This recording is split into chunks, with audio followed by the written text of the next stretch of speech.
আগে কাজ করেছি ফরেন এডিট প্রজেক্ট অডিট ডাইরেক্টরেটে 2012 থেকে 2018 সাল পর্যন্ত। 2018 সাল থেকে সিএজি কার্যালয়ে আমাদের যে head office controller and auditor general কার্যালয় 18 থেকে 24 পর্যন্ত এখানে ছিলাম। এখন অডিটর অ্যাকাউন্টস অফিসার হিসেবে ছিলাম। এখন বাড়ি ডেপুটেশনে অ্যাকাউন্টস অফিসার হিসেবে কাজ করছি।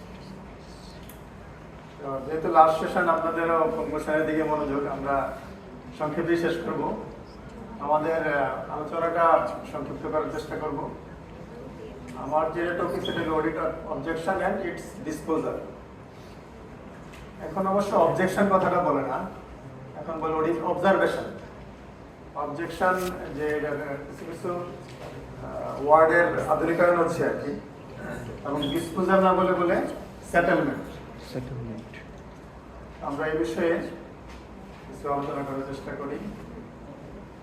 আমরা আজকে সেশনে আলোচনা করব যে অডিট সাধারণভাবে অডিট কি জিনিস, অডিট কত প্রকার,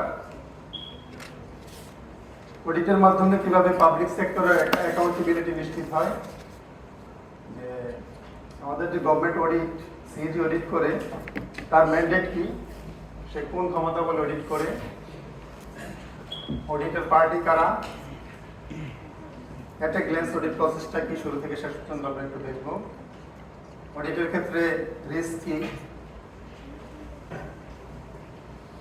কয় ধরনের রিস্ক আছে, অডিটি ইন্ডের রিস্ক কি, আর অডিটরের রিস্কটা কি, অডিট অবজারভেশন স্টার্টিং থেকে এটা কিভাবে ম্যাচিউরড হয়, সেটেলমেন্ট প্রসিডিউরটা কি, অডিট অবজারভেশন যে একটা অডিট রিপোর্ট অডিট অবজারভেশন হলো এটা কিভাবে সেটেলমেন্ট হয়, অডিট অবজারভেশন ফাইনালি অডিট রিপোর্টের অন্তর্ভুক্ত হওয়ার পরে এটা পাবলিক অ্যাকাউন্টস কমিটিতে আলোচনা হয়। পাবলিক অ্যাকাউন্টস কমিটি সম্পর্কে ধারণা আছে? এটা হলো একটা পার্লামেন্টারি স্ট্যান্ডিং কমিটি, সংসদীয় স্থায়ী কমিটি। এখানে অডিট রিপোর্টের অন্তর্ভুক্ত অনুচ্ছেদগুলো নিয়ে আলোচনা হয়। এখানে 15 জন সদস্য নিয়ে একটা পাবলিক অ্যাকাউন্টস কমিটি হয়। এখানে 15 জনই হলো সংসদ সদস্য।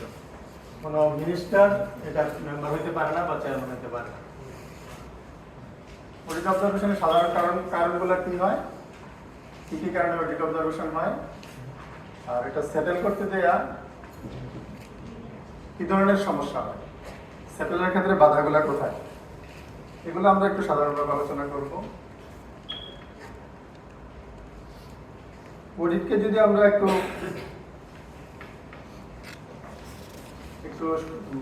কি জিনিস একটু সংজ্ঞা বুঝতে চেষ্টা করি। সাধারণত আমরা এখানে এক্সটার্নাল অডিট নিয়ে কথা বলছি, ইন্টারনাল অডিট না। এক্সটার্নাল অডিট হলো সিজি অডিট। এক্সটার্নাল অডিট হলো একটা ইন্ডিপেন্ডেন্ট অ্যাসেসমেন্ট করবে কার, একটা অর্গানাইজেশনের তার অপারেশনের, অর্গানাইজেশন যে অপারেশনগুলো আছে তার অপারেশনের উপর একটা ইন্ডিপেন্ডেন্ট অ্যাসেসমেন্ট করবে। দেখে করবে একটা এক্সটার্নাল এজেন্সির মাধ্যমে করবে। এখানে এক্সটার্নাল এজেন্সি হলো সিএজি, সুপ্রিম অডিট ইনস্টিটিউশনের হেড। সাধারণত সিএজি তো অডিট করে না, অডিট করে সিএজির প্রতিনিধি হিসাবে সিএজির আন্ডারে 17টা অডিট ডাইরেক্টরেট আছে। এই 17টা অডিট ডাইরেক্টরের মাধ্যমে সবগুলো মিনিস্ট্রি কভার করা হয়। কয়েকটা মিনিস্ট্রি মিলেও একটা অডিট ডাইরেক্টরেট হয়, অথবা ইন্ডিভিজুয়ালি একটা মিনিস্ট্রিও একটা অডিট ডাইরেক্টরেট দেখে। যেমন স্বাস্থ্য অডিট অধিদপ্তর, পরিবেশ অডিট অধিদপ্তর আছে, আইটি অডিট অধিদপ্তর আছে, foreign edit project audit directorate আছে। এরকম 17টা অডিট ডাইরেক্টরেট আছে। এই ডাইরেক্টরেটগুলোর মাধ্যমে সিএজি তার অডিট কার্যক্রম সম্পন্ন করে।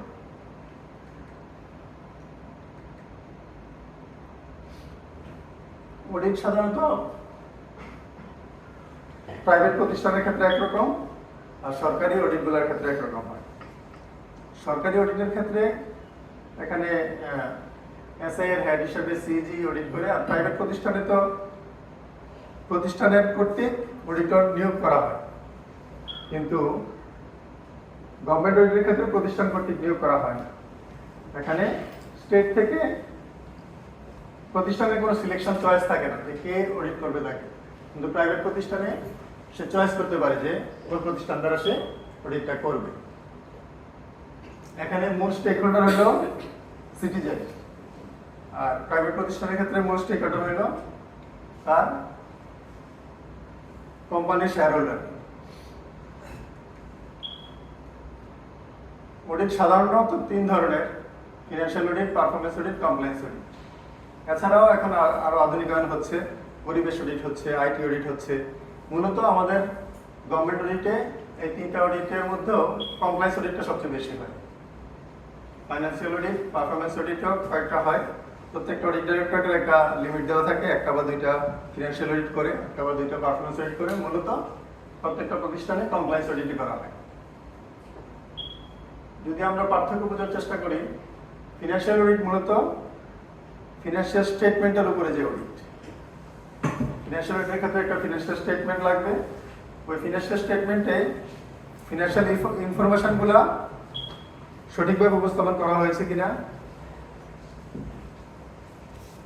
অ্যাপ্লিকেবল রুলস রেগুলেশন অনুযায়ী করা হয়েছে কিনা, রিপোর্টিং স্ট্যান্ডার্ড অনুযায়ী করা হয়েছে কিনা, ওইটাতে কোনো ব্যত্যয় আছে কিনা, ওইটাই ফিনান্সিয়াল অডিট। আর পারফরম্যান্স অডিটকে মূলত 3E অডিট বলা হয়: economy, efficiency, effectiveness. 3E audit.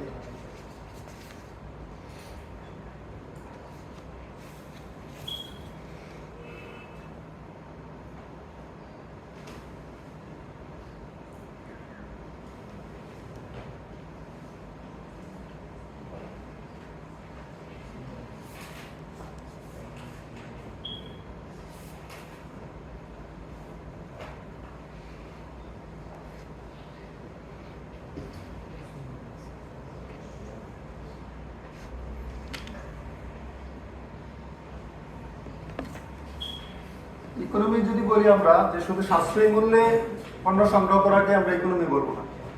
Economy হলো যে আমরা গুণগত মানের সাথে কম্প্রোমাইজ করা যাবে না।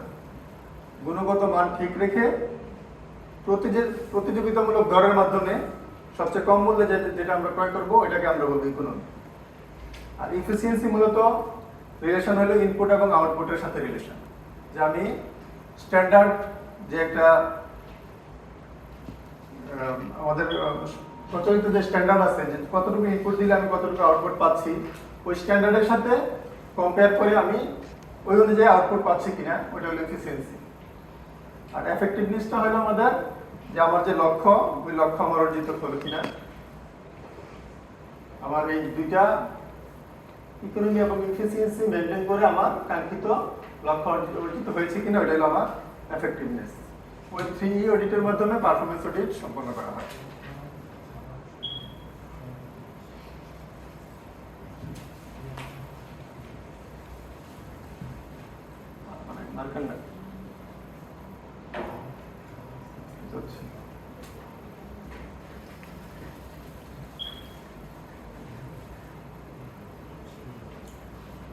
আমাদের গভর্নমেন্টের ক্ষেত্রে সবচেয়ে বেশি যেটা করা হয়, এটা হলো কমপ্লায়েন্স অডিট। কমপ্লায়েন্স অডিটের ক্ষেত্রে যেটা দেখা হয়, এটা হলো যে আমাদের অথরিটি যে আছে, আমার যে ক্রাইটেরিয়ার সাথে আমার কন্ডিশনের সামঞ্জস্য আছে কিনা, যে আমার কি হওয়ার কথা ছিল, বাস্তবে কি হয়েছে, রুলস রেগুলেশন কি ছিল, রুলস রেগুলেশন অনুযায়ী আমার কার্যক্রম সম্পন্ন করা হয়েছে কিনা, কোনো রুলস রেগুলেশনের সাথে ব্যর্থ হয়েছে কিনা, ওইটা অডিটর খুঁজে বের করে, ওইটা হলো আমাদের কমপ্লায়েন্স অডিট। আমাদের বাংলাদেশের পার্সপেক্টিভে কমপ্লায়েন্স অডিটটাই সবচেয়ে বেশি হয়।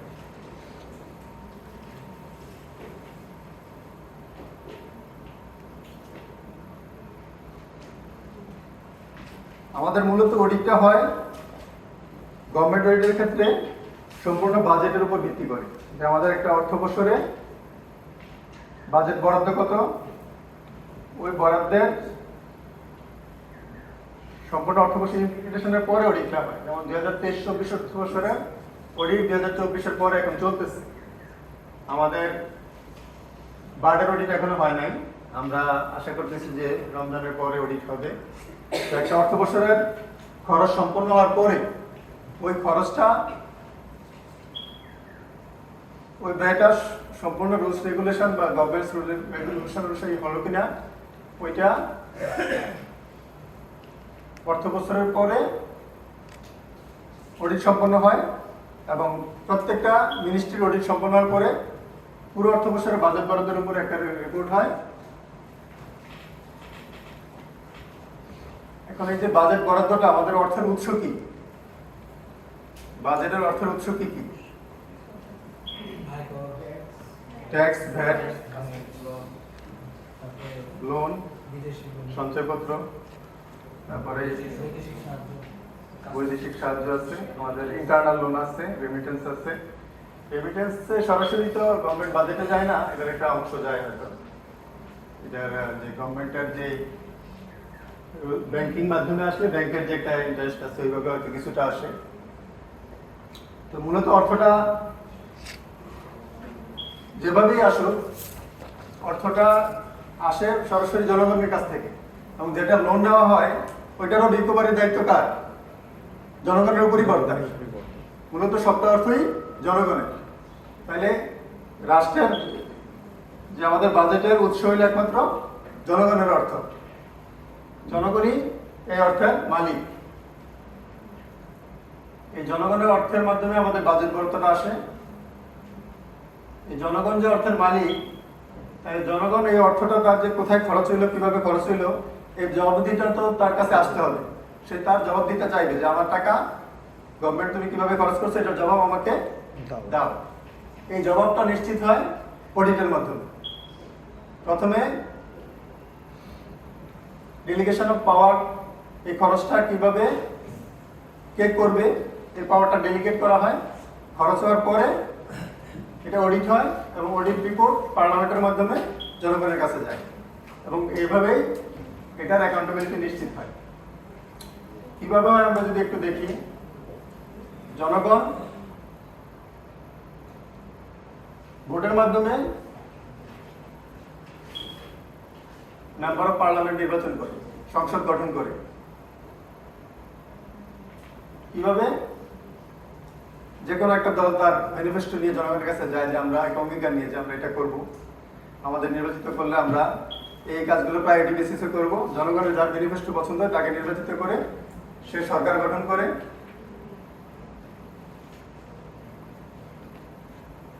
জনগণের চয়েসে সরকার গঠিত হয়।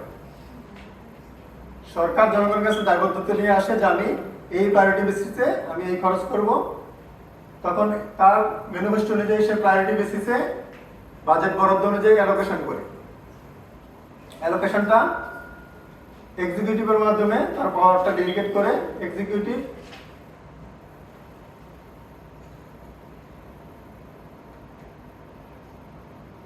খরচ করার পরে তারপরে এটার অডিট হয়। অডিট করে কে? Auditor general. এবং অডিটর জেনারেলের প্রতিনিধি। অডিটর জেনারেলের ক্ষমতাটা কোথেকে আসে?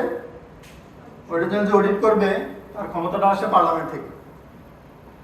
কনস্টিটিউশনের 127 থেকে 132 অনুচ্ছেদে অডিটর জেনারেলকে ক্ষমতা দেওয়া হয়েছে অডিট করার জন্য, এবং এখানে বলা হয়েছে সে রিপোর্ট করবে পার্লামেন্টের প্রেসিডেন্টের কাছে। প্রেসিডেন্ট ওটা পার্লামেন্টে উপস্থাপন করবে। অডিটর জেনারেল নিয়োগ করে কে? সে কি কোনো মিনিস্টার নিয়োগ করে বা পার্লামেন্টের মাধ্যমে নিয়োগ হয়? তাকে সরাসরি নিয়োগ করে রাষ্ট্রপতি। এই জন্য বলা হয় যে অডিটর জেনারেল তার কার্যক্রমের ক্ষেত্রে সম্পূর্ণ স্বাধীন।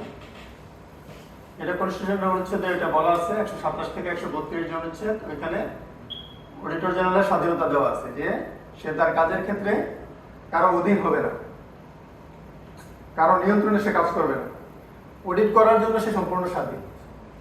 অন্যান্য তার অ্যাডমিনিস্ট্রেটিভ কাজে হয়তো সে বা তার আর্থিক কাজে সে অর্থ মন্ত্রণালয়ের সাথে লিঙ্ক, কিন্তু তার অডিটের ক্ষেত্রে সে সম্পূর্ণ স্বাধীন।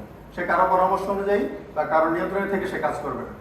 সম্পূর্ণ স্বাধীনভাবে যে কোনো প্রতিষ্ঠান যে কোনোভাবে সে অডিট করতে পারে। সে অডিট করে এক্সিকিউটিভকে অডিট করবে এবং ইনস্ট্রাকশন করবে, রিপোর্ট করবে প্রেসিডেন্টের কাছে। প্রেসিডেন্ট ওই রিপোর্ট পার্লামেন্টে প্লেস করবে। পার্লামেন্টের মাধ্যমে পার্লামেন্টে যখন প্লেস করবে অডিট রিপোর্ট, তখন এটা পাবলিক ডকুমেন্ট হিসেবে বিবেচিত হবে। তখন সবাই এই রিপোর্ট দেখতে পারবে এবং ওই রিপোর্ট সংসদে আলোচনা হবে এবং এভাবেই জনগণের অর্থের হিসাব জনগণ পায়, তার জবাবদিহিতা নিশ্চিত হয়। এখানে সিইজি ম্যান্ডেটের কথা বলা আছে যে সিইজি কি কি অডিট করতে পারবে, তার ইন্ডিপেন্ডেন্স কি। এখন সিইজি যে অডিট করবে, অ্যাকাউন্ট যদি এক একজন এক একভাবে করে অডিট করতে পারবে, একই নেচারের অডিট করতে পারবে, এটা সম্ভব না। তাহলে অ্যাকাউন্টসের ফর্ম, ম্যানার এগুলো একই রকম হতে হবে এবং ফর্মস এন্ড ম্যানার যদি একরকম হয়, ওইটার জন্য অডিটর জেনারেলকে ক্ষমতা দেওয়া হয়েছে যে অ্যাকাউন্টসের ফর্মস এবং ম্যানার কি হবে, ওইটার প্রেসক্রাইব ফর্ম অডিটর জেনারেল নির্ধারণ করবে। দুইটা অ্যাকাউন্ট মেনটেন করে, গভর্নমেন্ট মেনটেন করে দুইটা account, public accounts of the Republic. এখানে অ্যাকাউন্টস বলা হয়েছে, public accounts of the Republic, দুইটা অ্যাকাউন্ট এখানে, একটা হলো কনসোলিডেটেড ফান্ড, একটা হলো public account of the Republic. Consolidated fund কোনটা আর পাবলিক অ্যাকাউন্ট রিপাবলিক কোনটা? আমাদের জিপিএফ যে জমা হয়, এটা কোন জায়গায় জমা হয়?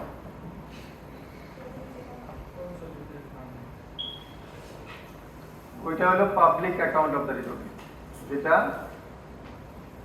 যেমন ব্যাংকে যদি আমরা কেউ টাকা জমা রাখি, ওইটা যে কোনো সময় ব্যাংকের কাছে আমরা চেক দিয়ে বা উঠাতে পারি, যখন বলা থাকে যে কোনো সময় ব্যাংক এটা দিতে বাধ্য থাকে। পাবলিক অ্যাকাউন্ট অফ দ্য রিপাবলিকও ওইরকম একটা অ্যাকাউন্ট, যে আমাদের জিপিএফ এর টাকা, যে কোনো সঞ্চয়পত্রের টাকা, ওই টাকাটা পাবলিক অ্যাকাউন্ট অফ দ্য রিপাবলিকে থাকে। কনসোলিডেটেড ফান্ড হলো সরকারের, এই public account of the Republic বাদ দিয়ে যেটা থাকে সবটাই কনসোলিডেটেড ফান্ড। এখানে সব ধরনের বাজেট বরাদ্দ আসে কনসোলিডেটেড ফান্ড থেকেই আসে। আমরা যে অডিট হয় বা আমাদের যে বরাদ্দ আসে সব কনসোলিডেটেড ফান্ডের হিসাবে আসে। তাহলে গভর্নমেন্টের অ্যাকাউন্ট দুইটা মিলে হলো public accounts of the Republic. এই অ্যাকাউন্টস হলো দুইটা অ্যাকাউন্টস, একটা হলো কনসোলিডেটেড ফান্ড আর একটা public account of the Republic. Government সাধারণত এই যে আর্টিকেলের মাধ্যমে শুধু বাজেটারি সেন্ট্রাল গভর্নমেন্ট যেটা সরাসরি সরকারের তারা নিয়ন্ত্রিত এবং সরকারের বাজেট বরাদ্দের মাধ্যমে পরিচালিত হয়, যাদের কোনো স্থানীয় আয় নাই, ওইটার ম্যান্ডেট আছে আর্টিকেল 127 থেকে 131। কিন্তু যেটা এক্সট্রা বাজেটারি যেগুলা, যেমন বার্ডের মতো প্রতিষ্ঠান, তাদের স্থানীয় কিছু আয় আছে, নিজস্ব স্বায়ত্তশাসিত সংস্থা, এটার জন্য আবার এডিশনাল ফাংশন অ্যাক্ট 1974, সিইজিস এডিশনাল ফাংশন অ্যাক্ট, ওইটা 1974 সালে ওই আইনটা করা হয়েছে। ওই আইনের ক্ষমতা বলে সে স্বায়ত্তশাসিত প্রতিষ্ঠানগুলো অডিট করে এবং রিপোর্ট প্রদান করে পার্লামেন্টে। অডিটের পার্টি সাধারণত তিনটা, একটা হলো যে অডিটর, যে অডিট করে, রেসপন্সিবল পার্টি যার অডিট করা হয়, আর এই অডিট রিপোর্টের ইন্টেন্ডেড ইউজার যারা। ইন্টেন্ডেড ইউজার, রেসপন্সিবল পার্টি আছে, স্টেক হোল্ডার আছে। স্টেক হোল্ডার এখানে অনেকেই স্টেক হোল্ডার, বিভিন্ন মানবাধিকার সংস্থা, পার্লামেন্ট, সিটিজেন, সবাই এটা ইন্টেন্ডেড ইউজার। অডিট প্রসেসটা যদি আমরা একটা গ্লেন্স একটু দেখি কিভাবে অডিট হয়।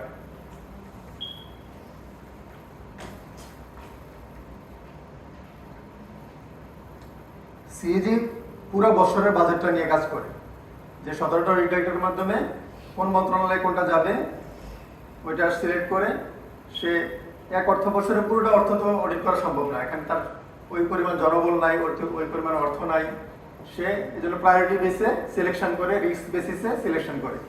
সাধারণত 3 বছর মিলে চিন্তা করে সবগুলো প্রতিষ্ঠান সে অডিট করবে। এই বছর যদি একটা প্রতিষ্ঠান অডিট করে, পরের বছর তা ওইটা করে না, বা প্রতি বছরও একটা প্রতিষ্ঠান অডিট করতে পারে যদি তার রিস্ক বেশি থাকে। এই জন্য তার স্ট্র্যাটেজিক্যাল এবং অপারেশনাল প্ল্যান থাকে। স্ট্র্যাটেজিক্যাল সাধারণত 3 বছর বা 5 বছরের প্ল্যান করে, অপারেশনাল প্ল্যান প্রত্যেক বছর ভিত্তিক হয়। প্রত্যেক বছরের প্ল্যান নিয়ে সে ডিজাইন করে, অডিটর ডিজাইন করে যে কোন সময়ে বছরে হয়তো সে 3টা বা 4টা সেগমেন্ট করে, যে এই পিরিয়ডটাতে এই প্রতিষ্ঠান অডিট করবে, ওই 3 মাসে ওই পিরিয়ড ওই প্রতিষ্ঠানগুলো অডিট করবে, এভাবে ডিজাইন করে নেয়। তারপর ফিল্ডে অডিট করে, অডিট রিপোর্ট অ্যানালাইসিস করে, ড্রাফট রিপোর্ট তৈরি করে,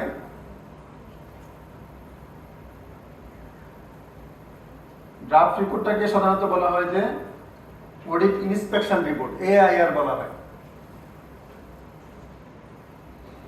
এটা সাধারণত প্রত্যেকটা অডিট ডাইরেক্টরেটে এআইআর ড্রাফট এআইআর তৈরি করে এখানে অডিটের যে এন্টিটির কমেন্টস নেওয়া হয়, এখানে স্পট রিপ্লাই নেওয়া হয়, এন্ট্রি মিটিং হয়, এক্সিট মিটিং হয়। যে কোনো একটা অডিট শুরু করার আগে প্রথমে এন্ট্রি মিটিং হয়। এন্ট্রি মিটিংটা সাধারণত অডিট ডাইরেক্টরেটে হতে পারে অথবা রেসপন্সিবল পার্টি বা এন্টিটির যে প্রতিষ্ঠান, ওই প্রতিষ্ঠানে যায় অডিট পার্টি প্রথমে এন্ট্রি মিটিংটা করে নেয়, তারপরে সে ফিল্ড অডিটের কাজটা সম্পন্ন করে। কিন্তু এক্সিট মিটিংটা হয় প্রত্যেকটা সংশ্লিষ্ট অডিট ডাইরেক্টরেটে। যে অডিট ডাইরেক্টরেট থেকে অডিট আসছে ওই অডিট ডাইরেক্টরেটে এক্সিট মিটিং হয়। এক্সিট মিটিংয়ে সাধারণত থাকে অডিট ডাইরেক্টরেটের ডেপুটি ডাইরেক্টর হেডেড থাকে, ডেপুটি ডাইরেক্টর একজন প্রধান থাকে, সাথে অডিটেড এন্টিটি যে প্রতিষ্ঠান অডিট করা হলো রেসপন্সিবল পার্টি তারা যায়, আর অডিট টিম থাকে, যে প্রতিষ্ঠান যে টিমটা অডিট করলো ওই তিন পক্ষ মিলে ওইখানে একটা এক্সিট মিটিং হয়।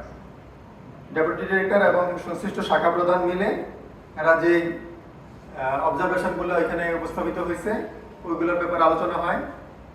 অডিটেড এন্টিটি বা রেসপন্সিবল পার্টি সেখানে জবাব দিয়ে দেয় বা তারপর প্রপার ডকুমেন্ট যদি এখানে সাবমিট করতে পারে ওইখানেও কিছু আপত্তি নিষ্পত্তি হওয়ার সুযোগ আছে। তারপরে ওইখানে এক্সিট মিটিং হওয়ার পরে যে অনুচ্ছেদগুলা নিষ্পত্তি সেটেলমেন্ট না হয় ওইগুলো নিয়ে একটা ড্রাফট তৈরি করে। ড্রাফট এর মধ্যে আবার দুই ধরনের অনুচ্ছেদ থাকে, এটাকে এসএফআই এবং নন এসএফআই বলা হয়।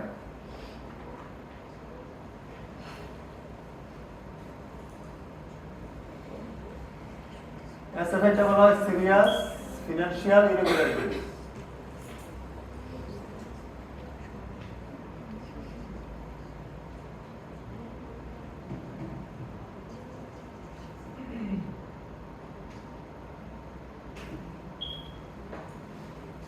আর নন এসএফআই তে বোঝা যাচ্ছে নন সিরিয়াস ফিনান্সিয়াল ইরেগুলারিটি, যেগুলো আর্থিক অনিয়মের মাত্রা বেশি, যেটা এটা এসএফআই হিসাবে গণ্য করে।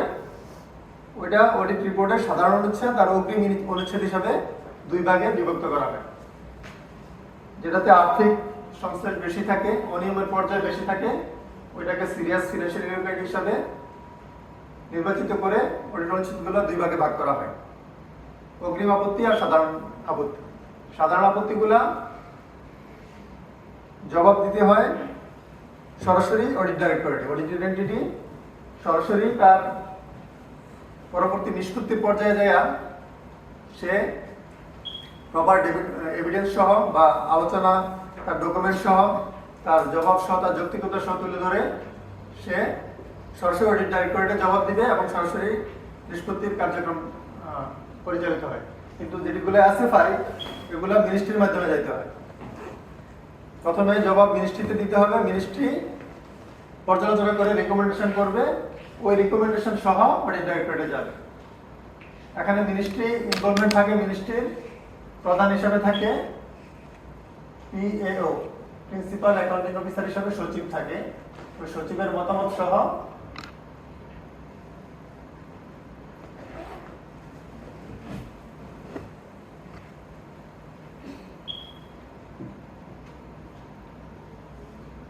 অডিট আপত্তির জবাব অডিট ডাইরেক্টরেটে পাঠাতে হয়। এখানে সিরিয়াস ফিনান্সিয়াল ইরেগুলারিটি যেগুলা, এগুলোর জন্য সচিবকে জবাব দিয়ে তার আওতায় নিয়ে আসা হয়, কারণ তার দায়িত্ব ছিল এটা দেখার। সচিবই হলো প্রিন্সিপাল অ্যাকাউন্টিং অফিসার। প্রত্যেকটা খরচের জন্য সর্বোচ্চ দায়িত্বশীল কর্মকর্তা হলো প্রিন্সিপাল অ্যাকাউন্ট অফিসার বা সংশ্লিষ্ট মন্ত্রণালয়ের সচিব।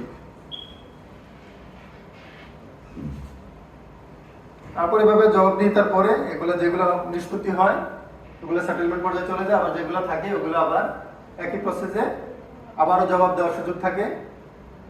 যতক্ষণ পর্যন্ত নিষ্পত্তি না হয় ততক্ষণ পর্যন্ত যৌক্তিকতা তুলে ধরে, প্রপার এভিডেন্স তুলে ধরে জবাব দেওয়ার সুযোগ থাকে এবং নিষ্পত্তি কার্যক্রম চলমান থাকে।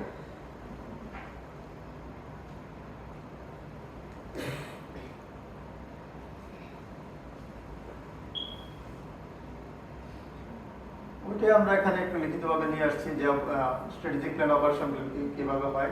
প্রত্যেকটা প্ল্যানই আবার সিএজি কর্তৃক অনুমোদিত, কারণ সর্বোপরি ক্ষমতা কার? সিএজির।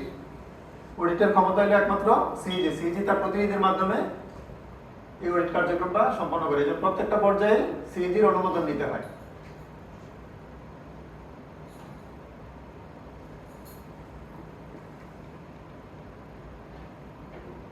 এখানে একটা অবজারভেশন কিভাবে রেজ করে, এটা যদি আমরা দেখি, একটা অবজারভেশন দুইভাবে রেজ করে সাধারণত। যে কোনো একটা ইন্ডিভিজুয়াল যদি অবজারভেশন আমরা চিন্তা করি, যে একটা অবজারভেশন কিভাবে গুছিয়ে অডিট রিপোর্টে নিয়ে আসা হয়, এটা দুইটা অ্যানালাইসিসের মাধ্যমে আসে। একটাকে বলে 5W 1H অ্যানালাইসিস, একটা হলো 5C অ্যানালাইসিস। দুই প্রক্রিয়া চলমান আছে, দুইভাবে অডিট অবজারভেশন নিয়ে আসে।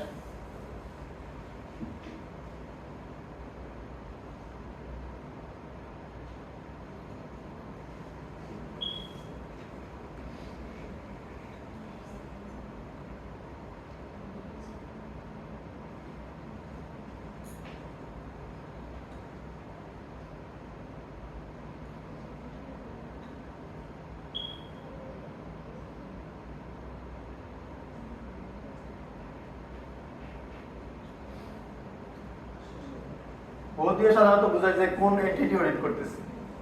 এন্টিটি ওয়াইড অডিট বলা হয়। এন্টিটি বলতে সাধারণত মিনিস্ট্রিকে, পুরা একটা মিনিস্ট্রির প্রধানকে দেওয়া হয়। যেমন আমরা যদি বলি যে বার্ডের ক্ষেত্রে হোক গিয়ে হবে RDCD, rural development and cooperative division, এটা একজন সচিব আছে। ওই সচিবের আন্ডারে আমাদের কোথায় হচ্ছে অডিটটা? এটা হচ্ছে বার্ডে। কখন হচ্ছে? 2023-24 অর্থবছরে। এখন যদি যে কোনো একটা অডিট অবজারভেশন, এটা কেন হইলো, কি কারণে হইলো, কোন রেগুলেশন রুলস রেগুলেশন ভায়োলেশন করা হইলো, এই রুলস রেগুলেশনের ভায়োলেশনটা উল্লেখ করা হয় এখানে।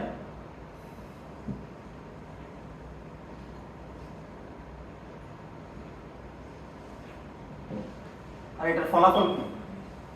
এটা রুলস রেগুলেশন ভায়োলেট হওয়ার কারণে কি ধরনের এফেক্ট করবে, আর সর্বোপরি এটার ফলাফল, এটার কারণ এবং রিকমেন্ডেশন সবটা বিস্তারিতভাবে তুলে ধরা হয়। যে এটা কিভাবে সংগঠিত হয়েছে, এটার জন্য দায়ী কে, রেসপন্সিবল কে, সবকিছু উল্লেখ করে বিস্তারিতভাবে আলোচনা করা হয়।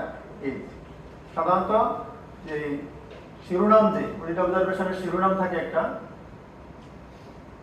শিরোনামে এই দুইটা পয়েন্ট উল্লেখ করে শিরোনামটা করা হয়।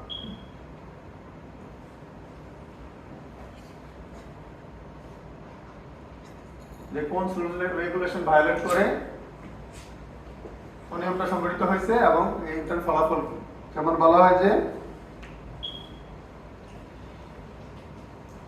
ওটিএম এর পরিবর্তে আরএফকিউতে করার কারণে তার অনিয়ম হয়েছে একটা মাত্রা, অনিয়মের একটা পরিমাণ উল্লেখ করা হয়, যে আর্থিক ক্ষতি উল্লেখ করা হয়, এত টাকা আর্থিক ক্ষতি হয়েছে, বা ভ্যাট আইটি কম কর্তন করার কারণে সরকারের আর্থিক ক্ষতি হয়েছে, একটা টাকার অঙ্ক উল্লেখ করা থাকে, ওইটা হেডিং এ উল্লেখ করা থাকে। এভাবে প্রত্যেকটা অডিট আপত্তি শিরোনাম এই অ্যানালাইসিস দ্বারা একটা অডিট রিপোর্টে আসে। আবার আরেকটা অ্যানালাইসিস আছে 5C অ্যানালাইসিস বলি আমরা। Criteria, condition, cause, consequences, conclusion। এখানে রিকমেন্ডেশন থাকে।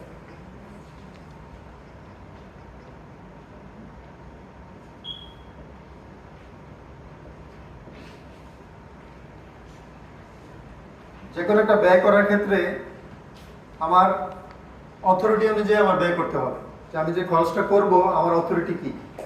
যে কোনো একটা গভর্নমেন্ট রুলস রেগুলেশন অনুযায়ী আমার খরচটা করতে হবে। তাহলে ক্রাইটেরিয়া বা অথরিটি হলো আমার গভর্নমেন্টস রুল, বা আমি যে ক্ষেত্রে বলি যে এসআরও বলা হয়, rules regulation, statutory regulatory order. বিভিন্ন এসআরও বা বিভিন্ন রুলস রেগুলেশন অনুযায়ী খরচ করি আমরা।